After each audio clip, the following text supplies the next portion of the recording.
"You belong in my home, not the streets," Millionaire told the homeless black girl in the rain.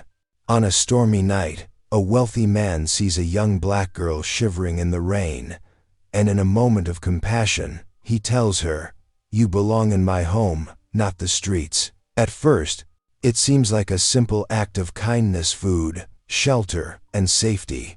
But then, just as the girl begins to trust him, she whispers a truth that shakes his world to the core. "Mommy said you're my daddy." Suddenly, everything changes.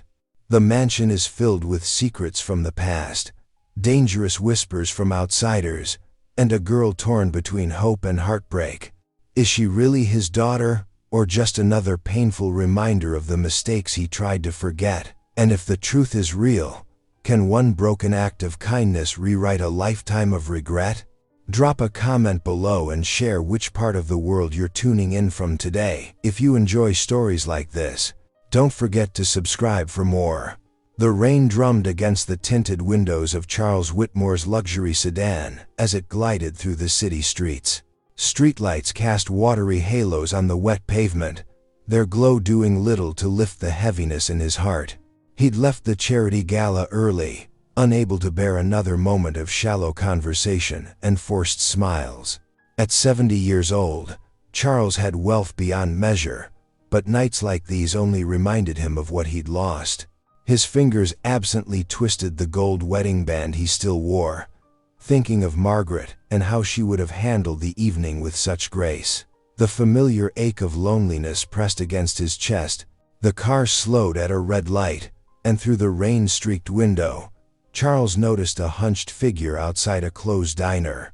It was a teenage girl, her thin frame shivering as she huddled against the building's wall. Her dark skin was slick with rain, and she clutched a raggedy backpack to her chest like it held everything she owned in the world. "Stop the car," Charles said suddenly, surprising even himself. His driver pulled over, and Charles sat there, his hand on the door handle. Memories from his own youth flooded back, times when he'd seen people in need and looked away, too caught up in his own ambitions to care. The shame of those moments still haunted him. "Sir?" his driver asked, watching him in the rearview mirror. Charles took a deep breath. The girl looked so young, so vulnerable. What if she was someone's daughter? What if she was just like the people he'd ignored all those years ago? Before he could talk himself out of it, Charles grabbed his umbrella and stepped out into the rain. His polished shoes splashed through puddles as he approached her. The girl tensed, pressing herself further against the wall, her eyes wide with fear and distrust. Charles stopped a respectful distance away and held the umbrella over her, shielding her from the downpour. "Hello," he said softly, his voice gentle like he was speaking to a frightened animal. "You must be freezing out here." She didn't respond, just watched him with wary eyes. Up close, he could see how young she really was, maybe 14 or 15, and how her clothes hung loose on her thin frame. "My name is Charles," he continued, keeping his voice steady and warm. "Would you tell me yours?" The girl's eyes darted between his face and the idling car, clearly weighing her options. After what felt like an eternity, her lips parted, and she whispered, "Alana." The name seemed to hang in the damp air between them. Charles felt something shift in his heart, a certainty that he couldn't walk away from this moment, from this child who needed help. He extended his hand slowly, palm up. "You belong in my home, not the streets," he said, meaning every word. Alana stared at his offered hand, conflict clear on her young face. The rain continued to fall around them, but in that moment, time seemed to stand still. Finally, with trembling fingers, she reached out and placed her hand in his. The iron gates opened silently as James drove the car up the winding driveway to Charles Whitmore's mansion. Through the rain-streaked windows, Alana's eyes widened at the sight of the 3-story Georgian estate, its warm lights glowing like beacons in the stormy night. The car came to a stop under the covered entrance.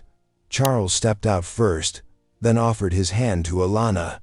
She hesitated before taking it, her small fingers cold and trembling in his palm. Her wet sneakers squeaked against the marble floor as they entered the grand foyer, where a crystal chandelier cast dancing lights across the walls. Alana pulled her soaked backpack closer to her chest, shrinking into herself as she took in the enormous space. Her gaze darted between the sweeping staircase, the oil paintings in gilded frames, and the antique furniture that spoke of old money and privilege. "This way," Charles said softly, leading her past the formal dining room to the warmer, more inviting kitchen. "Mrs. Rodriguez, would you be kind enough to prepare some soup and bread?" The cook, a motherly woman in her 50s, turned from where she'd been preparing Charles's evening tea. Her eyes softened at the sight of the bedraggled teenager. "Of course, Mr. Whitmore. Sit down, dear. I'll have something hot ready in no time." Alana perched uncertainly on a kitchen stool, her backpack still clutched protectively. Charles noticed how she winced slightly as she sat, and in the bright kitchen light, he could see the yellowing bruise near her temple, partially hidden by her hair. There were other marks too, old scars on her arms, and what looked like cigarette burns on her wrist. Mrs. Rodriguez set a bowl of steaming chicken soup and fresh bread in front of Alana. The girl's hands shook as she picked up the spoon, but once she started eating, her hunger took over. She devoured the food like someone who hadn't eaten a proper meal in days. Charles watched her, quietly, his heart heavy with the story those wounds told. "Would you like more?" he asked when she finished. She nodded, ducking her head as Mrs. Rodriguez quickly served a second helping. After she'd eaten her fill, Charles showed her to a guest room on the second floor. "There are clean towels in the bathroom," he said, "and Mrs. Rodriguez will bring you some dry clothes. Please make yourself comfortable." Alone in his study later that night, Charles paced the Persian rug, second-guessing his decision. What if she stole something? What if she ran away in the middle of the night?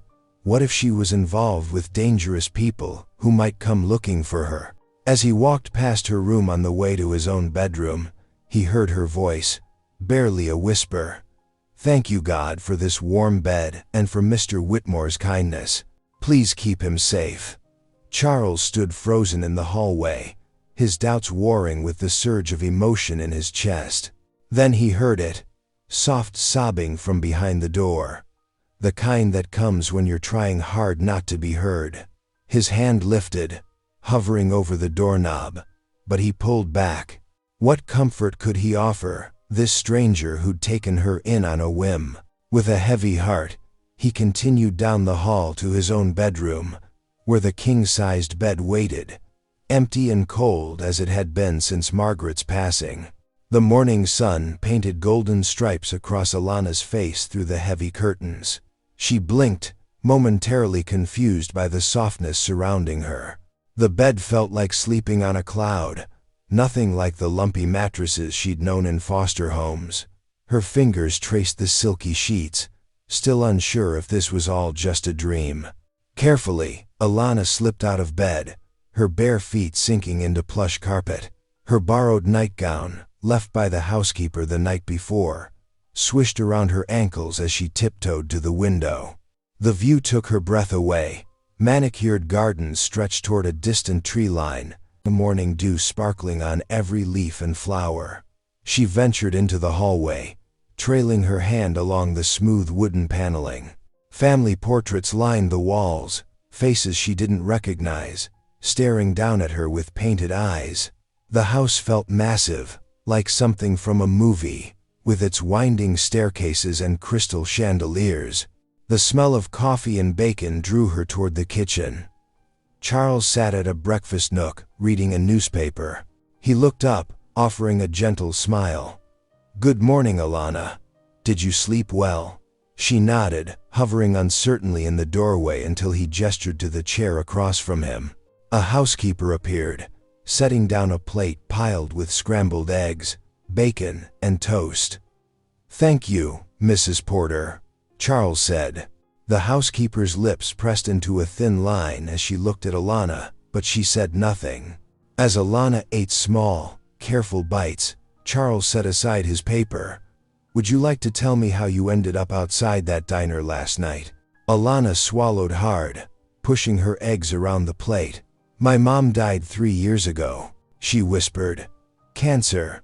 After that, it was foster homes. Some were okay, others." She rubbed absently at a fading bruise on her arm. Charles's hands tightened around his coffee cup. "How many homes?" "7, the last one." She shook her head. "I couldn't stay. They didn't want me anyway. Nobody ever does." From the kitchen, they could hear Mrs. Porter aggressively washing dishes. She stepped into the breakfast nook, drying her hands on her apron. "Mr. Whitmore, might I have a word?" Charles followed her to the hallway, but their voices carried back clearly enough. "Sir, I must speak plainly. Taking in strays is asking for trouble. You don't know anything about this girl." "That will be all, Mrs. Porter," Charles said firmly, though Alana could hear the weariness in his voice. When he returned, Alana was staring into her lap, tears threatening to spill. She'd heard it all before: unwanted, trouble, stray. But something in her mother's old journal had given her hope, had led her to this very house. She looked up at Charles, her heart pounding. "Mommy said, 'You're my daddy.'" Charles's hand trembled, sending dark coffee splashing across the pristine white tablecloth. The words hung in the air between them, heavy and impossible to ignore. What did you say?" he whispered, his voice barely audible. Alana's face flushed, and she stared down at her half-eaten breakfast. "I'm sorry, I shouldn't have blurted it out like that." Her fingers nervously twisted the napkin in her lap. "My mother, Angela, she used to tell me stories about you. About a young man named Charles who loved her very much, but whose family—" She trailed off, tears welling in her eyes. The name hit Charles like a physical blow. Angela. How many years had it been since he'd allowed himself to even think that name? Images flooded his mind. Summer evenings in the park, secret meetings behind the library, stolen kisses and whispered promises. Angela's bright smile, her gentle touch, the way her eyes sparkled when she laughed. "She worked at the downtown library," Charles said softly, more to himself than to Alana. "We would meet during her lunch breaks." Alana's eyes widened. "Yes, she loved books. She always said that's where you two first met, in the poetry section." Charles pushed back from the table, his legs unsteady as he stood. The weight of decades of guilt pressed down on his shoulders.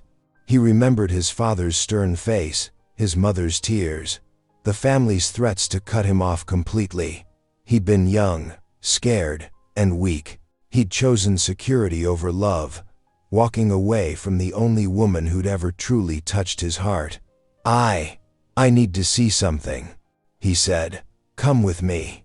He led Alana to his study, a room filled with dark wood and leather-bound books. His hands shook as he pulled an old key from his desk drawer. The lock on the bottom drawer stuck slightly. He hadn't opened it in years. "I told myself I was protecting her," he murmured, rifling through old papers. "That she deserved someone who could give her a better life, someone whose family would accept her. But the truth is, I was a coward." Finally, his fingers found what they were searching for. The photograph was slightly faded, its edges worn soft with age. In it, a much younger Charles stood beside a beautiful black woman with Alana's same warm smile. They were both laughing, caught in a moment of pure joy outside the old city library. Charles stared at the image, his vision blurring with tears. "Your mother," he whispered. "This is your mother, isn't it?" Alana leaned closer, gently touching the photograph. "Yes," she breathed. "That's my mama." The proof was there in black and white, the beginning of a story that had never truly ended, a love that had left its mark on all their lives. Charles's hands trembled as he held the photograph, his past and present colliding in ways he never could have imagined. The grandfather clock in the dining room chimed 7 times as Charles and Alana sat at opposite ends of the long mahogany table. Crystal glasses sparkled in the chandelier's warm light, but neither of them seemed to notice the elegance surrounding them. The only sounds were the quiet clink of silverware against china and the occasional nervous clearing of throats. Alana pushed her peas around her plate, stealing glances at Charles when she thought he wasn't looking.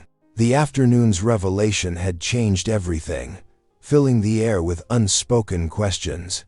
After dinner, Charles retreated to his study. With shaking fingers, he dialed a number he rarely used. "James," he said into the phone, his voice low. "I need your help with something. Discreet. A DNA test." He listened intently, jotting notes on his leather-bound desk calendar. "Yes, as soon as possible. And James, this stays between us." Meanwhile, Alana wandered the mansion's halls, her fingers trailing along the silk wallpaper. She paused at a large painting, tilting her head to study the swirling colors. In the library, her eyes widened at the floor-to-ceiling shelves packed with leather-bound books. She pulled one down carefully, inhaling the rich scent of old paper. In the music room, she discovered a baby grand piano. Her fingers hovered over the keys, not daring to touch them. "You can play if you'd like," Charles said softly from the doorway, making her jump. "I don't know how," she admitted, pulling her hand back quickly. "We could arrange lessons," he offered, then added hesitantly, "if you're planning to stay." Down in the kitchen, whispers followed Alana like shadows. "Did you see how she eats?" one maid muttered to another. "And those clothes, straight from the street, I'd bet. The master's lost his mind, taking in some random girl," another replied. "Mark my words, she's after his money." Charles overheard these conversations more than once. Each time, his jaw tightened, but he said nothing, not wanting to draw more attention to the situation. Still, he made sure Alana was treated with respect in his presence. That evening, Alana discovered a collection of classical music CDs in her room. She sat cross-legged on the plush carpet, reading each case carefully as soft Mozart filled the air. For the first time since arriving, her shoulders relaxed completely. Later, as the mansion settled into nighttime silence, Charles stood outside Alana's door. The soft glow of her bedside lamp spilled under the door, growing dimmer as she prepared for sleep. His hand rested on the doorframe, and his voice was barely a whisper in the darkness. Could she really be mine? The question hung in the air, unanswered. The possibility that had seemed so absurd this morning now felt strangely plausible, filling him with equal parts hope and terror. He remained there for a long moment, listening to the quiet rustling sounds of Alana settling into bed, before finally turning away toward his own lonely room. The morning sun cast long shadows across the mansion's circular driveway as Charles helped Alana into his silver Mercedes. She ran her hands over the butter-soft leather seats, her eyes wide with wonder. "I've never been in such a fancy car before," she whispered. Charles smiled warmly. "Well, today is all about new experiences." At the upscale shopping mall, Alana hesitated at each storefront, checking price tags and shaking her head. "This is too much, really." But Charles gently guided her forward, encouraging her to try on clothes that caught her eye. "You need proper clothes," he insisted, watching as she twirled in a pale blue sundress. "And whatever else makes you feel at home." The salespeople fussed over Alana, though some cast questioning glances at the odd pair, the elderly white gentleman and the young black girl. Charles noticed their looks but stood taller, proudly watching Alana bloom under the attention. After lunch, Charles drove them to the city's art district. At the Morrison Gallery, Alana's face lit up at a vibrant abstract painting. "It looks like a dream," she said, tilting her head. "Like all the colors are dancing." "Art speaks differently to each person," Charles explained. pleased by her natural appreciation. That's what makes it special. Later, at the city's concert hall, Charles showed her the grand piano on stage. When no one was looking, he lifted the cover and played a few notes. "I used to dream of being a concert pianist," he admitted. "But I chose business instead." Alana sat beside him on the bench. "I write stories," she confided, pulling a worn notebook from her backpack. "Mostly about people finding their way home." Her fingers trembled as she handed it to him. Would you like to read one?" Charles carefully took the notebook, touched by her trust. "I would be honored." He flipped through pages filled with neat handwriting and imaginative tales. "These are wonderful. Alana, you have real talent." "You really think so?" Her whole face brightened. "Most people just tell me to focus on something more practical." "Dreams matter," Charles said firmly. "And with proper guidance and hard work, you could be published one day." They spent the rest of the afternoon in a bookstore, where Charles bought her a leather-bound journal and several books on creative writing. Alana hugged them to her chest like precious treasures. Their laughter echoed through the mansion's halls when they returned home, arms laden with shopping bags. But as they passed the kitchen, Mrs. Parker, the head maid, watched them with narrowed eyes.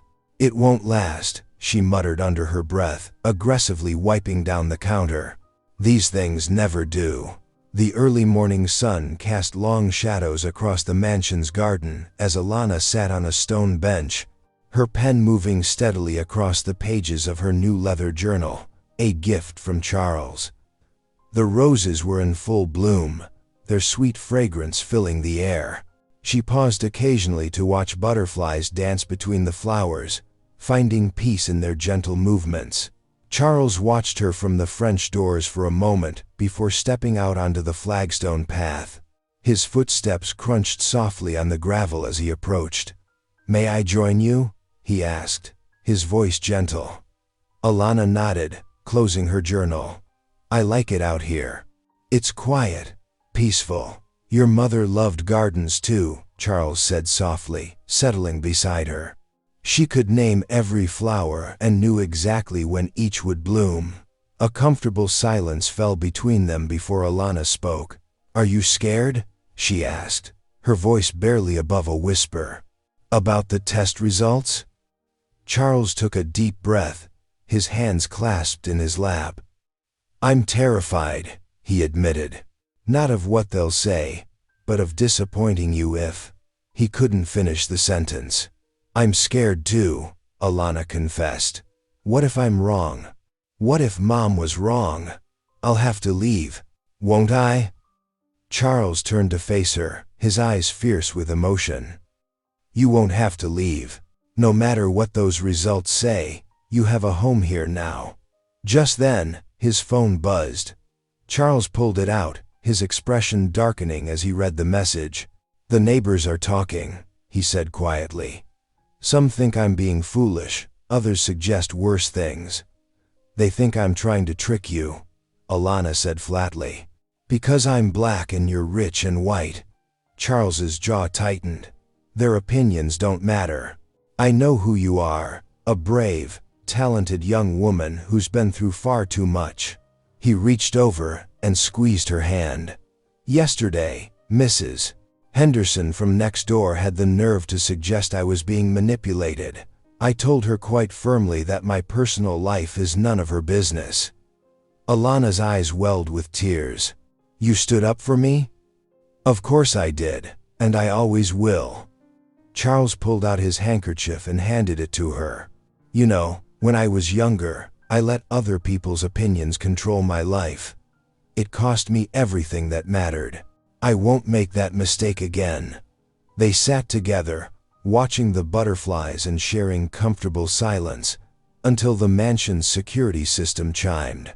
Through the garden gate, they could see a courier approaching with a large manila envelope. Charles's hand found Alana's, and they held onto each other tightly. The courier's footsteps seemed to echo across the garden as he approached them, holding out the sealed envelope containing the DNA test results that could change both their lives forever. Charles and Alana sat in the mahogany-paneled study, the late afternoon sun streaming through tall windows. The heavy ticking of the grandfather clock filled the silence between them. On the antique desk between them lay a crisp white envelope, its official seal still unbroken. Alana's hands twisted nervously in her lap, her eyes fixed on that simple piece of paper that held so much power over their future. Charles reached for the envelope with slightly trembling fingers, his usual composure wavering. "Whatever this says," he said softly, "you'll always have a home here." The sound of tearing paper seemed unnaturally loud in the quiet room. Charles unfolded the document inside, his eyes scanning the medical terminology until they found what they were looking for. His breath caught. "Probability of paternity, 99.9%. He read aloud, his voice breaking. Alana's eyes filled with tears. "Really?" Charles nodded, unable to speak. The paper slipped from his fingers as he opened his arms, and Alana flew into them. For the first time, father and daughter embraced, years of loneliness and searching dissolving in that moment of connection. "I failed you once," Charles whispered into her hair, his own tears falling freely now. "I won't fail you again. I promise you that." Alana clung to him tighter, her shoulders shaking with sobs of relief and joy. "Mama always said you'd find me someday." That evening, the formal dining room glowed with warmth. Charles had hastily arranged an intimate dinner, inviting his closest friends, his attorney James, his business partner Thomas and his wife Sarah, and his oldest friend Margaret. The table sparkled with crystal and silver, but the real radiance came from Alana, dressed in a new blue dress that matched her eyes. Charles stood, tapping his glass gently. The conversations quieted as all eyes turned to him. "Thank you all for coming on such short notice," he began, his voice full of emotion. "I wanted you to be the first to meet someone very special." He placed his hand on Alana's shoulder. "This is my daughter, Alana." The room erupted in warm congratulations. Margaret dabbed at her eyes with a napkin, while James raised his glass in a toast. "To family found," he said warmly. Alana beamed, her face glowing with joy and belonging. For the first time since her mother's death, she felt truly at home. Charles watched, in her across the table, his heart full of love and wonder at this second chance he'd been given. The evening passed in a blur of laughter, stories, and acceptance. This small gathering marked the beginning of their new life together, father and daughter finally united after so many years apart. The weeks flowed by like a gentle stream, each day bringing Charles and Alana closer together. Their mornings often started in the mansion's music room, where Charles patiently guided Alana's fingers across the ivory keys of his grandmother's grand piano. Though she stumbled through the scales at first, her determination shone through as she practiced "Twinkle, Twinkle, Little Star," until her fingers knew the melody by heart. Every Tuesday and Thursday afternoon, Charles's driver would take Alana to the downtown library for creative writing workshops. She'd return home with her eyes sparkling, eager to share her latest story with Charles over dinner.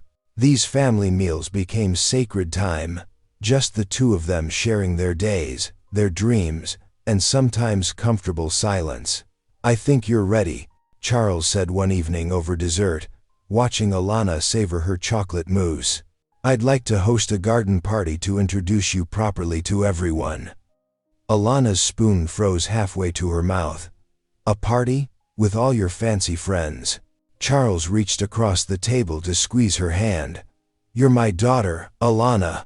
It's time the world knew that." Over the next few weeks, the mansion buzzed with preparation. Gardeners trimmed the hedges into perfect shapes, and fairy lights were strung through the rose arbors. Alana watched it all with growing nervousness, practicing her curtsy in front of her bedroom mirror and worrying about saying the wrong thing. "What if they don't like me?" she asked Charles one afternoon, watching the party planners setting up white chairs on the lawn. "They'll love you," Charles assured her, his eyes twinkling. "Just like I do. Besides, you've already charmed my closest friends at that first dinner." The evening of the garden party arrived with perfect weather. Alana stood in her room, wearing a pale pink dress that made her feel like a princess. Her reflection showed a young woman transformed, not just by the elegant clothes, but by the confidence that came from knowing she was loved. As she descended the stairs to the garden, where dozens of guests waited, Alana felt something she hadn't experienced since losing her mother. She belonged. This was her home, her family, her future. Charles waited at the bottom of the stairs, proud tears shining in his eyes as he offered his arm to escort her onto the lawn. The garden glowed with hundreds of twinkling lights strung between the trees, creating a magical atmosphere on the warm summer evening.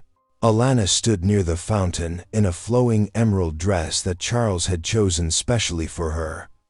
Her heart soared as she watched the elegant crowd mingling on the perfectly manicured lawn. "You look beautiful, sweetheart," Charles said, approaching with 2 glasses of sparkling cider. His eyes shone with pride as he handed her one. "How are you feeling?" "Like a princess," Alana replied, smoothing her dress. "I never imagined I'd be at a party like this." The string quartet played softly in the background as waiters circulated with silver trays of delicate hors d'oeuvres. Everything seemed perfect until Alana excused herself to get some fresh air away from the crowd. As she walked past a cluster of Charles's business associates, their words sliced through the evening air like knives. "Can you believe he's actually claiming that street urchin as his heir?" A woman in an expensive red dress whispered behind her champagne glass. "It's absolutely shocking," another replied. "Someone should tell him he's being taken advantage of. I mean, look at her, she clearly doesn't belong here." "A borrowed crown on a beggar," a man added with a cruel laugh. "She'll never fit into our world." Alana's hands trembled as the cruel words echoed in her mind. She tried to hold her head high, but tears threatened to spill down her cheeks. Charles noticed her distress and quickly made his way to her side. "I heard what they said," he said firmly, loud enough for the group to hear. "And I want everyone here to know that Alana is my daughter. She is my heir, and anyone who can't accept that is no longer welcome in my home." But despite Charles's fierce defense, the damage was done. The whispers continued throughout the evening, following Alana like shadows. She smiled bravely, but inside, her confidence crumbled with each sideways glance and muffled laugh. Later that night, after the last guest had departed, Alana sat at her desk with tears streaming down her face. She pulled out her journal and began to write with shaking hands. "Dear Dad, I thought I could belong here, but I was wrong. You've given me so much love and kindness, more than I ever dreamed possible. But I don't deserve this life. I don't belong here. The truth is, I'll never fit into your world. Thank you for trying to make me your daughter, but some dreams aren't meant to come true. Love, Alana." She placed the letter on her pillow, packed her old backpack with a few essentials, and slipped quietly through the darkened house. As she reached the front gate, she looked back one last time at the mansion that had briefly been her home. When the first rays of dawn touched the garden, Charles knocked on Alana's door for their usual breakfast together. Finding no response, he opened it, only to discover an empty room and the heartbreaking note on her perfectly made bed. The morning sun cast long shadows across the polished hardwood floors of the mansion as Charles made his way down the hallway. His footsteps echoed in the unusual silence. Something felt wrong, terribly wrong. "Alana?" he called out, his voice wavering slightly. "Are you awake, sweetheart?" The door to her bedroom stood, slightly ajar. Charles's heart began to pound as he pushed it open. The bed was still made, untouched since yesterday. On the antique desk lay a single piece of paper, the edges slightly crumpled, as if someone had gripped it tightly before setting it down. With trembling hands, Charles picked up the note. "I don't deserve this life. I don't belong here." The words blurred before his eyes as tears welled up. He sank into the chair by her desk, the weight of failure crushing down on his shoulders. "No, no, no," he whispered, running his fingers through his silver hair. The cruel words from last night's party came flooding back. Every whispered insult, every sideways glance, every subtle slight that he should have shut down more forcefully. He had tried to protect her, but he hadn't done enough. Charles stood up abruptly, the chair scraping against the floor. He paced the room, taking in the details of the life they'd begun building together. Her writing journal on the nightstand, the new clothes in the closet, the stack of books they'd been reading together. The room felt like a museum of broken dreams. "I failed her mother," he said aloud to the empty room. "And now I've failed her too." The vast mansion seemed to mock him with its emptiness. Every footstep echoed as he walked downstairs, past the gardens where just hours ago the party had been in full swing. Now the cleanup crew was quietly removing the last traces of the celebration that had turned so bitter. Thunder rumbled in the distance as Charles grabbed his coat. He wouldn't let this be the end. He couldn't lose her again. Rain began to fall as he stepped outside, but he barely noticed. His mind was already mapping out the streets where he'd first found her, calculating where a scared teenager might go to hide. "I'm coming, Alana," he whispered as he got into his car. "I won't give up on you this time." The windshield wipers pushed away the increasing rain as Charles drove toward the city center. He would retrace every step, check every shelter, search every corner until he found her. The diner where he'd first seen her huddled in the rain would be his first stop. His hands gripped the steering wheel tightly as determination replaced his earlier despair. The rain fell harder now, but Charles barely noticed as he parked his car near the shuttered diner. This was where their story had begun, and he refused to let it end here. Rain pelted Charles's shoulders as he wandered through the city's darkening streets. His polished shoes, now scuffed and wet, carried him from one shelter to the next. The weight of Alana's absence pressed heavily on his heart, making each step feel like walking through mud.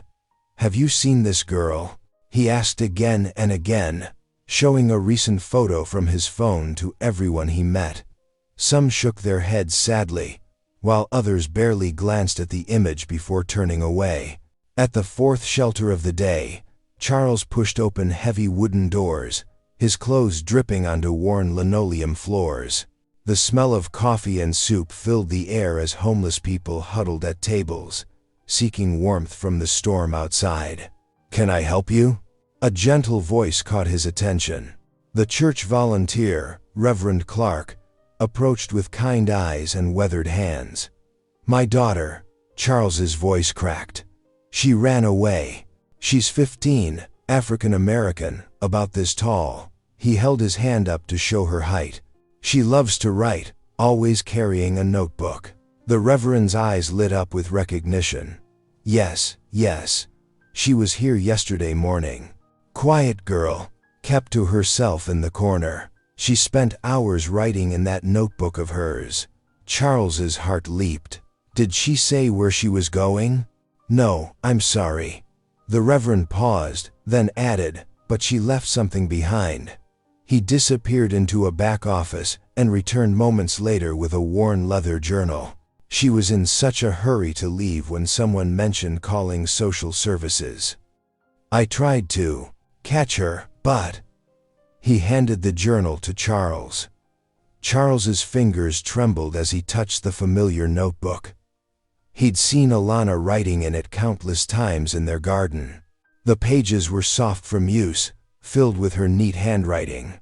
As he carefully opened it, a yellowed envelope slipped out and fell to the floor. The paper was clearly old, its edges worn smooth by time. Charles picked it up, his breath catching when he recognized the handwriting on the front, Angela's handwriting, Alana's mother. Finding a quiet corner of the shelter, Charles sank into a chair and opened the letter with shaking hands. The words blurred before his eyes as he began to read. "My dearest Charles, if you're reading this, it means our daughter has finally found you. Yes, our daughter. I never told you I was pregnant when you left. How could I? Your family made it clear that our love had no future. But I want you to know that I never stopped loving you, and I never regretted our time together. Our Alana is the most precious gift life has given me. Please, Charles, if you're reading this, don't let her go. Don't let fear or society's judgment separate you from her like it separated us. She needs you. Love her enough for both of us. Forever yours, Angela." Tears fell onto the aged paper as Charles clutched the letter to his chest. In that moment, surrounded by the shuffle of shelter residents and the distant rumble of thunder, he made a silent vow to honor Angela's last wish. He would find their daughter, no matter what it took. Charles clutched Alana's journal close as he hurried through the rain-slicked streets. Her writings had led him here, the St. Mary's Youth Shelter on 8th Street. Each page of her journal had revealed fragments of her usual haunts, and this shelter had appeared multiple times in her entries. His heart pounded as he pushed open the heavy metal door. The fluorescent lights hummed overhead, casting a harsh glow on the worn linoleum floors. The smell of institutional cleaning supplies and microwaved food filled the air. Following a volunteer's directions, Charles made his way to the community room. Through the doorway, he spotted her immediately. Alana sat cross-legged on a threadbare couch, surrounded by other homeless teenagers. She was reading to them from a book, her voice soft but animated. When she looked up and saw him, the book slipped from her fingers. Her eyes widened with shock and shame, and she seemed to shrink into herself, as if trying to disappear into the worn fabric of the couch. The other teens fell silent, watching intently as Charles crossed the room. Without hesitation, he knelt before her, his expensive suit touching the scuffed floor. His voice trembled with emotion as he spoke. "Alana, please come home," he pleaded, loud enough for everyone to hear. "You are my daughter. You belong not because of wealth, but because of love." Tears welled up in Alana's eyes. "But those people at the party, they don't matter," Charles said firmly. "You are my daughter, and I love you. That's all that matters." A sob escaped Alana's throat as she launched herself into his arms. Charles held her tight, his own tears falling freely now. Around them, the shelter residents and staff broke into spontaneous applause, their cheers echoing off the institutional walls. Father and daughter clung to each other, finally home in each other's arms. The mansion's iron gate swung open as Charles's car pulled into the curved driveway. This time, Alana didn't shrink back in her seat. Instead, she sat up straighter, a gentle smile playing on her lips as she spotted several staff members gathered at the front steps. Mrs. Henderson, the once disapproving head housekeeper, stepped forward with tears in her eyes. "Welcome home, Miss Alana," she said, her voice warm and sincere. The other staff members nodded and smiled, their earlier prejudices dissolved by the power of Charles and Alana's story. Inside the grand foyer, Charles turned to Alana, his eyes filled with remorse. "I want to apologize properly," he said, taking her hands in his. "I should have protected you better from the cruel words at the party. I should have made it clear from the start that you belong here, regardless of what anyone thinks." "It's okay, Dad," Alana replied, testing out the word. It felt right. Over the next few days, they fell into a comfortable rhythm. Charles cleared his schedule to spend time with Alana, listening as she read her stories aloud in his study.